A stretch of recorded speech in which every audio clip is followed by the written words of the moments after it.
Bienvenue dans le 20h de RTI 1 à la une de l'actualité ce soir. 24 décembre rime avec cadeau de Noël et pour les parents, c'est bien souvent l'embarras du choix face à la panoplie de jouets proposés par les différents magasins et étalages. Quel cadeau offrir à son enfant? Nous vous proposons dans ce 20h une sélection de jouets incontournables pour cette fête de Noël 2018. Les fêtes de fin d'année, c'est aussi malheureusement des accidents de la circulation dus aux nombreux déplacements, mais surtout au non-respect des règles de sécurité routière. La caravane « Je suis en charge de vos vies », j'adopte une conduite responsable est lancée à Abidjan et dans les villes de l'intérieur. Le processus politique en République arabe syrienne est au cœur des débats du Conseil de sécurité de l'ONU. La Côte d'Ivoire, qui en assure la présidence tout ce mois de décembre, a réitéré son appel en faveur de la négociation pour une résolution politique du conflit.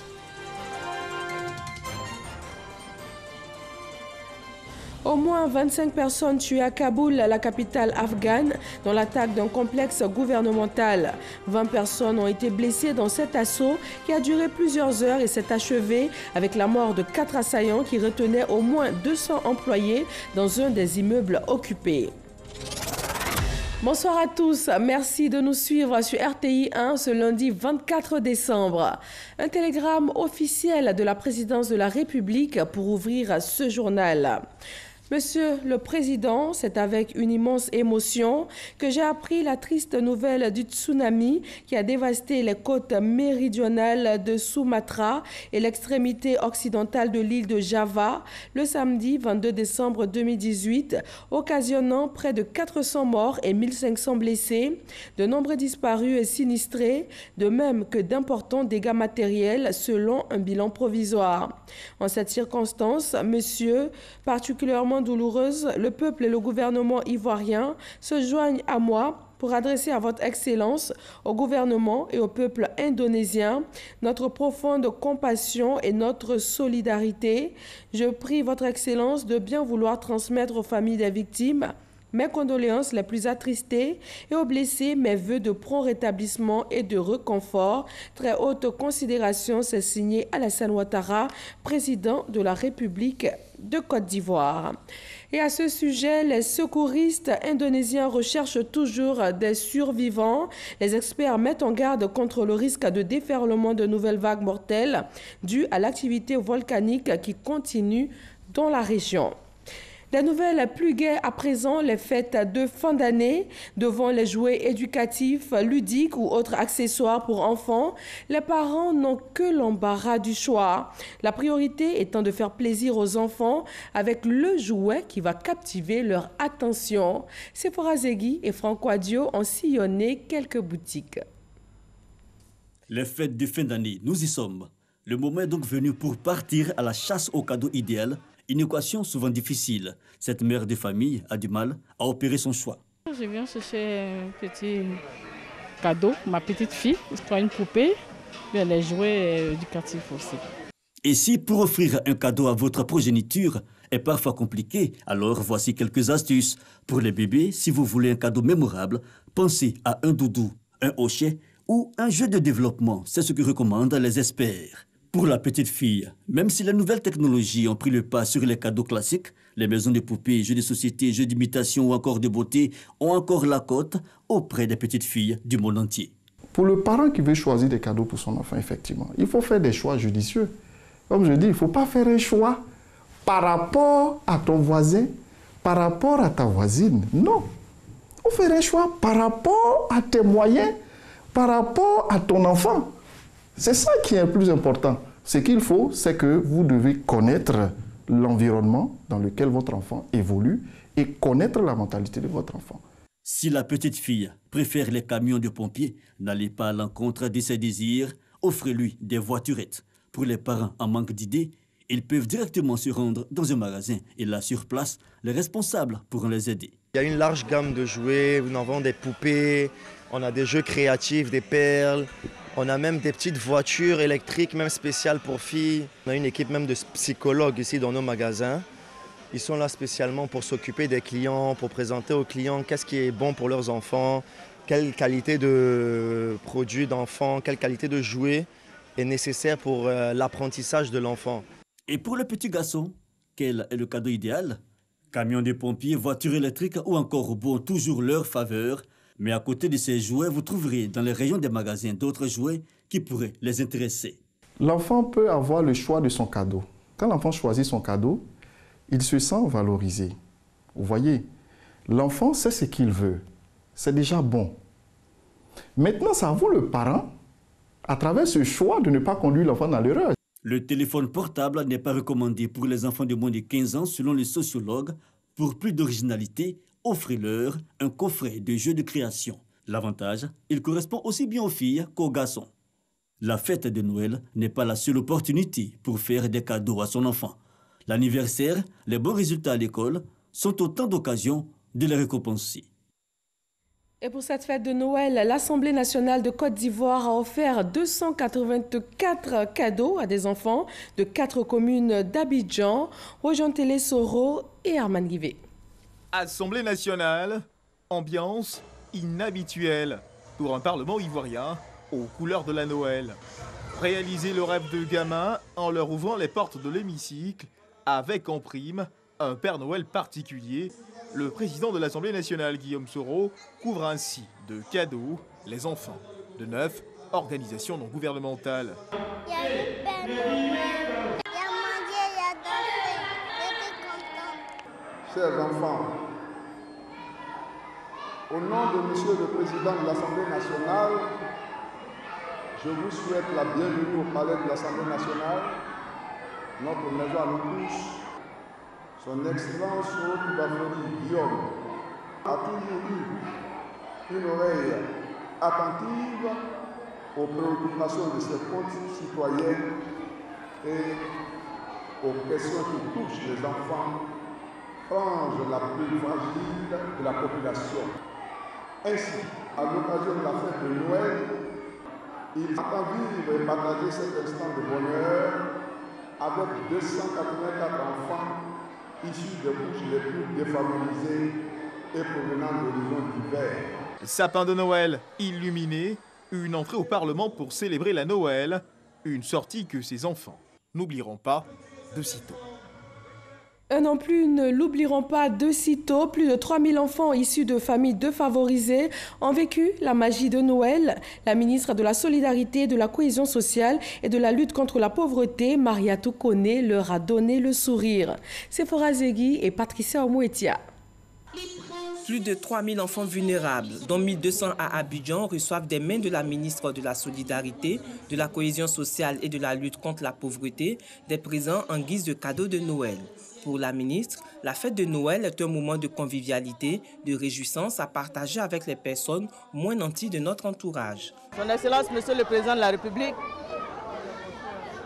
Monsieur Alassane Ouattara et le Premier ministre Amadou Gon Coulibaly, chef du gouvernement, ont souhaité, à travers le Fonds national de solidarité, que tous les enfants vivent la joie de Noël.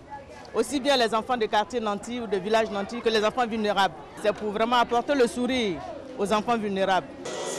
Entre jeux et prestations d'artistes, les enfants n'ont pas boudé leur plaisir. Ils ont communié avec leur mère Noël, la ministre Mariatou Kone, avec laquelle ils ont partagé un repas.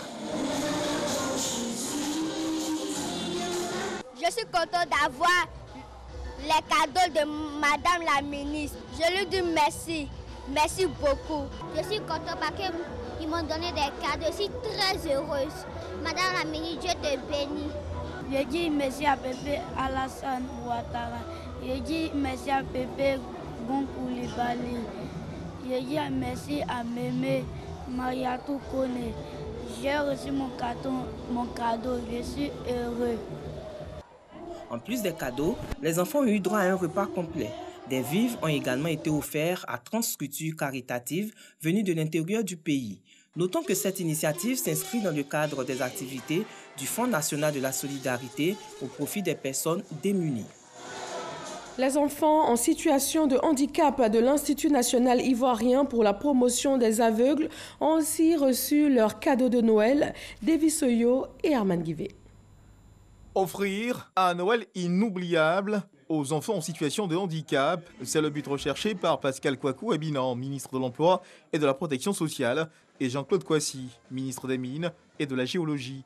Un arbre de Noël pour donner le sourire à ses enfants. Nous sommes venus apporter un peu de gaieté à ces enfants-là qui ont besoin d'amour. Et pour moi qui viens pour la première fois, j'ai découvert des enfants charmants, heureux.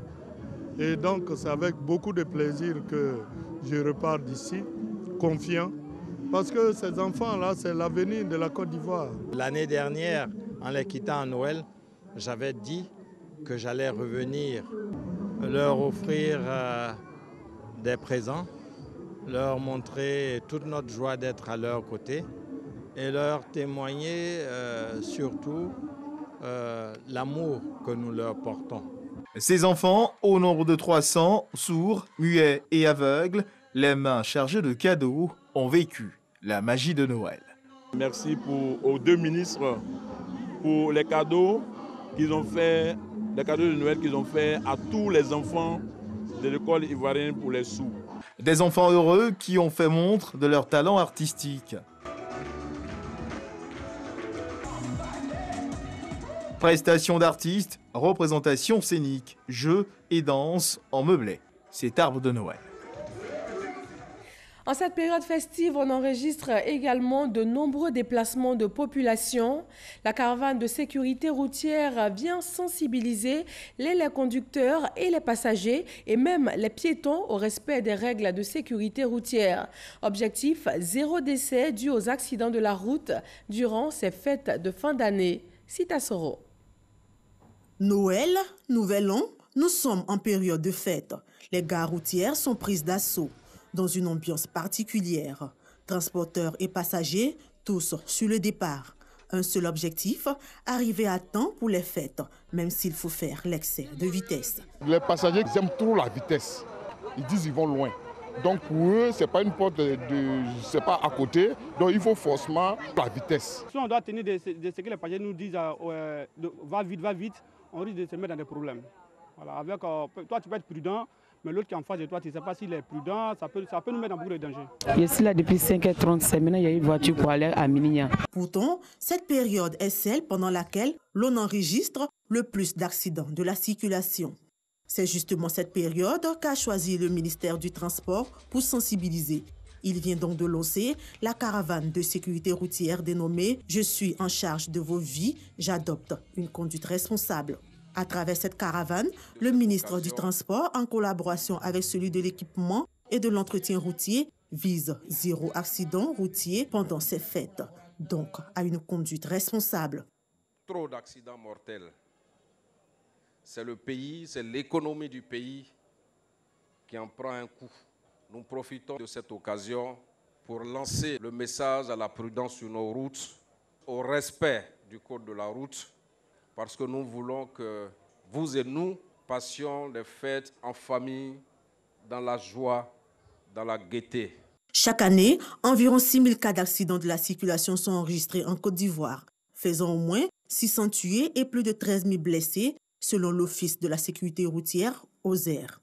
Pour donc réduire ces chiffres, le ministre a annoncé la prise de certaines mesures. Dans le cadre du renouvellement du parc automobile, le président de la République et le Premier ministre ont fait un effort particulier, un effort important pour leur permettre d'accéder à des véhicules de meilleure qualité en réduisant conséquemment les frais de douane et de taxes sur les véhicules. Les acteurs du transport, conscients du rôle qui leur incombe, comptent tout mettre en œuvre pour assurer la sécurité de leurs passagers. La CITA, avec leurs véhicules mobiles de contrôle technique, nous allons pouvoir vraiment sécuriser et mettre les véhicules en état minimal pour que vraiment il y ait moins d'accidents sur nos routes. Nous lançons un appel à l'ensemble des transporteurs routiers ivoiriens pour que véritablement sur les routes, nous puissions rouler en toute sécurité en observant les règles minimum du code de la route. La caravane débutera le 27 décembre par les communes du district d'Abidjan pour s'étendre à toutes les villes de l'intérieur du pays. Sensibilisation des automobilistes, sensibilisation également des commerçants pour l'utilisation réglementaire des balances et autres instruments de mesure en cette période particulière. Le ministre ivoirien du Commerce, de l'Industrie et des PME a visité quelques marchés de la capitale économique. Souleymane Diarra-Souba a aussi voulu s'assurer de l'approvisionnement en denrées alimentaires. Ahmed Traoré et Aboulaye Koné. Pour contrer la pénurie de produits vivriers et son corollaire de hausse de prix à l'approche des fêtes de fin d'année, le ministre du Commerce, de l'Industrie et de la Promotion des PME, Souleymane Diarra-Souba, s'est rendu ce lundi au marché de Mikao à Yopougon, au grand marché de Marcory et au marché Saint-Jean de Cocody. Nous sommes en fin d'année, donc j'ai décidé avec mes équipes de faire le tour de certains marchés de la ville d'Abidjan. Nous avons noté qu'au cours de cette année, que les marchés, en tout cas pour tout ce qui concerne les produits de première nécessité, ont été bien approvisionnés. La plupart de nos commerçants vendent en fait en faisant soit des tas, soit en utilisant des seaux, ou bien fixent les prix à vue d'œil et n'utilisent pas la balance en fait pour pouvoir peser en fait les différents produits qui sont vendus aux différents consommateurs. Donc l'objectif pour nous, attirer leur attention que pour pouvoir vendre les produits, notamment par la loi qui existe en Côte d'Ivoire, ce sont les instruments de mesure qui sont recommandés. À l'endroit des femmes de tous les marchés du pays, Souleymane Diarra-Souba a témoigné sa grande fierté pour les efforts quotidiens qu'elles fournissent pour que la nourriture ne manque pas dans l'assiette des consommateurs. Le ministre a par ailleurs exhorté les jeunes de Côte d'Ivoire à s'intéresser au commerce qui, selon lui, représente l'un des piliers essentiels de l'économie nationale. La présidence de la Côte d'Ivoire au Conseil de sécurité de l'ONU continue et elle dure tout ce mois de décembre 2018. L'actualité sur place, c'est le débat sur le Moyen-Orient, principalement le processus politique en République arabe syrienne. La Côte d'Ivoire a réitéré son appel en faveur de la négociation pour une résolution pacifique du conflit. Michel Digré. Pour cette séance de consultation du Conseil de sécurité sur le Moyen-Orient, axée sur le processus politique en Syrie, l'envoyé spécial du secrétaire général de l'ONU en Syrie a été autorisé à prendre part au débat. Après 4 années passées en Syrie, Staffan de Mistura est en fin de mission. Il a dressé le bilan du conflit en Syrie pour son dernier discours. Le peuple syrien subit une crise qui a duré plus de 7 ans, un conflit plus long que la Seconde Guerre mondiale. Toutes les actions entreprises jusque-là n'ont pu enrayer la logique belliqueuse. La bataille l'a toujours emportée. Mais est-ce que la paix est encore possible? Je réponds oui. Voilà pourquoi un processus politique de sortie de crise est nécessaire. La paix est encore possible en Syrie, mais la stabilité reste fragile. C'est pourquoi le représentant permanent de la Côte d'Ivoire auprès des Nations Unies est préoccupé par l'annonce du président turc de lancer une nouvelle offensive en Syrie contre les combattants kurdes des unités de protection du peuple qualifiées d'organisations terroristes séparatistes par Ankara. Ma délégation voudrait appeler les autorités turques à privilégier la voie des négociations afin de prévenir une nouvelle flambée de violence qui occasionnerait des déplacements massifs de population et aggraverait la situation humanitaire déjà alarmante. Son Excellence Adom Kakouadja lance également un appel aux autorités syriennes pour la sécurité des populations civiles. Ma délégation voudrait demander aux parties syriennes de créer les conditions permettant aux réfugiés et aux personnes déplacées de retourner de leur plein gré en dignité et en toute sécurité dans leur région d'origine. Pour terminer, mon pays réitère son appel en faveur d'une résolution politique du conflit en Syrie et exhorte les parties syriennes à une reprise des négociations. Les membres du Conseil de sécurité ont rendu un hommage à Staffan de Mistura. Ils espèrent que son successeur, Geir Pedersen, poursuivra ses œuvres afin de parvenir à un règlement définitif de la crise syrienne. Parlons d'investissement public en Côte d'Ivoire pour la période 2020-2022. Le processus de programmation est lancé. Il vise à affecter les ressources financières disponibles aux projets prioritaires. Didier Nguesson. Des routes, une école, un centre de santé. Ces infrastructures d'intérêt public se planifient longtemps avant leur exécution. Les investissements publics sur la période 2020-2022 n'échappent pas à ce principe de planification.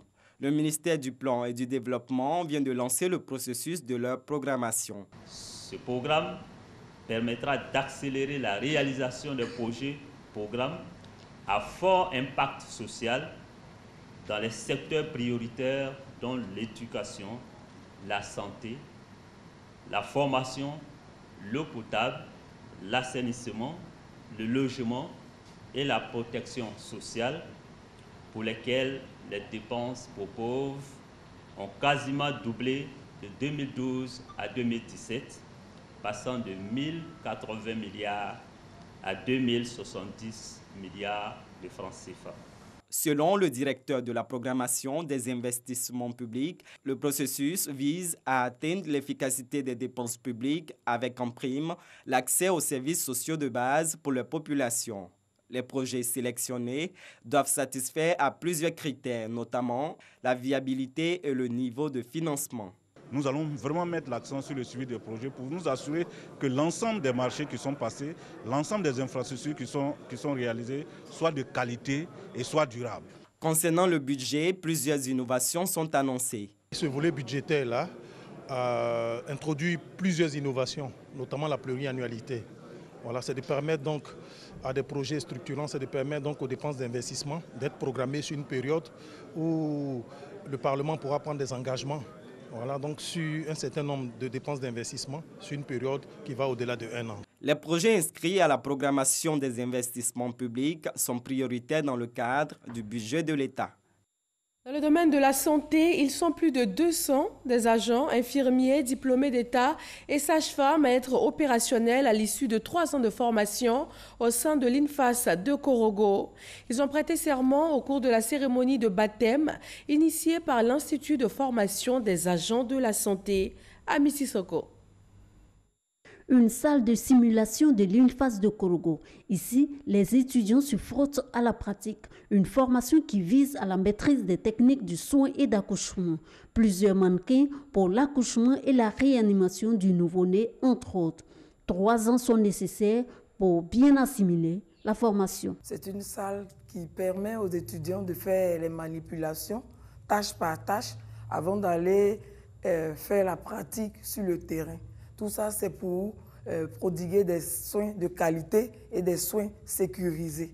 Après 3 ans de formation donc, la 24e promotion de l'INFAS de Korogo, l'Institut national de formation des agents de santé, prête serment. Jurez-vous de vous abstenir de toute pratique délictueuse ou malfaisante, de ne prendre ou de n'administrer volontairement aucun remède dangereux.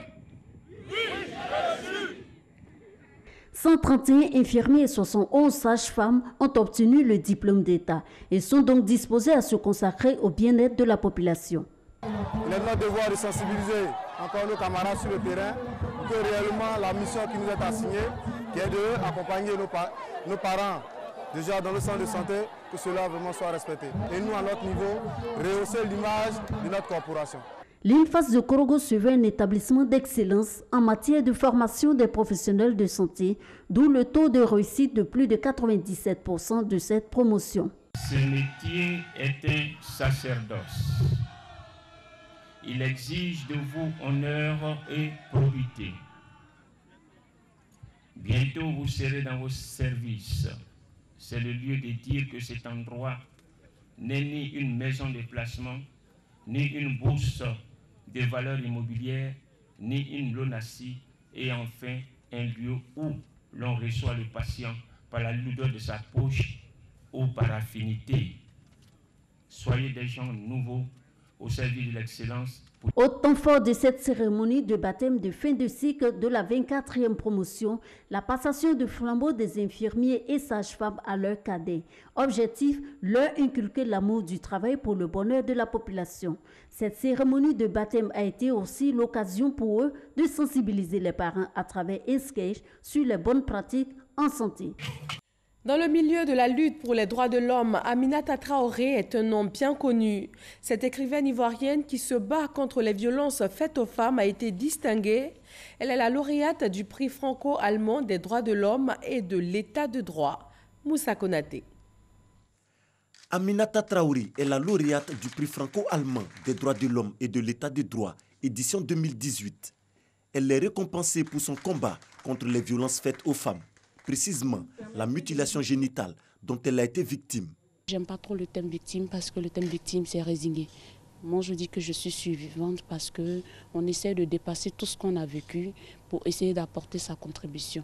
Et si aujourd'hui cela a pu briser le mur de silence et que d'autres personnes se sentent dans ce combat, qu'ils arrivent à en parler, pas forcément à la télé ou à la radio, qu'ils arrivent à en parler autour d'eux, à son homme, à sa famille, tout ça, c'est déjà un grand pas. Créé en 2016, le prix franco-allemand est le symbole de l'engagement de la France et de l'Allemagne dans la protection et la promotion des droits de l'homme. Ce prix est remis à des défenseurs des droits de l'homme qui, dans leur pays, se sentent illustrés dans la défense et la promotion des droits de l'homme et de l'état de droit. Nos deux ambassades se félicitent que le choix ait été porté sur Mme Aminata Traoré, une des 15 lauréates à travers le monde. La France et l'Allemagne choisissent de récompenser un engagement exceptionnel en faveur d'une cause qu'elles estiment universelle. Nous partageons la vision d'un monde dans lequel les droits de l'homme doivent s'appliquer partout. Les autorités ivoiriennes en charge des questions de droits de l'homme se réjouissent de cette reconnaissance internationale décernée à l'écrivaine. Je voudrais surtout vous traduire toute ma joie de voir l'une de nos sœurs recevoir ce prestigieux prix. Madame Aminata Traoré, chère sœur, votre engagement aujourd'hui récompensé fait la fierté de toute la Côte d'Ivoire et toutes les femmes de Côte d'Ivoire. Née en 1979, Aminata Traoré, de son nom de plume Ami Traoré, est l'auteur de 2 romans à savoir Le couteau brûlant, qui est une autobiographie sur l'excision, et Caché derrière le mur, qui parle de mariage précoce, des viols et violences conjugales. Cette fin d'année est le moment choisi par l'association Cœur d'Art des élèves du lycée Blaise Pascal pour récolter des fonds en faveur des personnes défavorisées. Un défilé de mode a été l'attraction principale de cette 2e édition. Ojontele Soro et Franck Wadio. Un défilé de mode, des courbes du tissu pour exprimer des talents précoces. Derrière cette mise en valeur de la jeune silhouette, l'association Cœur d'Art des élèves du lycée Blaise Pascal, sensible à la situation des personnes en détresse. L'année dernière, grâce à la vente de tickets, nous avons récolté 1 million de francs CFA pour pouvoir aider un centre à Bassam. Cette année, dès qu'on a les fonds, on va vraiment se lancer dans un projet. C'est le streetwear, la mode urbaine, voilà, qu'on veut instaurer en Côte d'Ivoire. Voilà, avec une bonne éducation pour les enfants, les adolescents, à bien s'habiller et tout. Là, on a achevé cette année 2018 avec la dernière collection Apocalypse and Paradis. Par an, ça peut produire 1 million comme bénéfice. Chanson au numéro, jeu de scène pour prolonger le plaisir et le voyage. Allonger une corde, en faire un cercle, une illusion créée par Pilou, le magicien. Peut-il improviser avec un autre objet, notre stylo entre ses mains, pour vérifier. Par des cadeaux, partage de repas et des activités de peinture, Cœur d'Art œuvre dans le social. L'association existe depuis 2013. L'actualité internationale nous conduit ce lundi à Kaboul, la capitale afghane, qui a été attaquée par des hommes armés ce lundi. Ils ont fait exploser une voiture piégée avant de prendre d'assaut un complexe gouvernemental. Au moins 25 personnes ont été tuées et une vingtaine d'autres ont été blessées. L'assaut aura duré plusieurs heures et s'est achevé avec la mort des 4 assaillants. Il retenait au moins 200 personnes employées dans un des immeubles occupés. Merci d'avoir suivi ce journal, mais restez sur RTI 1 juste après le 2e numéro de la Côte d'Ivoire En Marche, votre magazine qui rend visibles les actions et les chantiers de l'État. Il est consacré aujourd'hui au ministère de l'Équipement et de l'Entretien routier et celui de l'Éducation nationale. Qu'est-ce qui a été fait dans ces différents secteurs? Qu'est-ce qui reste à faire pour donner le véritable sourire aux populations? Rendez-vous donc tout à l'heure à 20h50. Le magazine vous sera présenté par Delphine Blas. Merci à tous de votre attention. La rédaction de RTI 1 vous souhaite à tous de passer un excellent réveillon de Noël. Bonsoir à tous et à demain.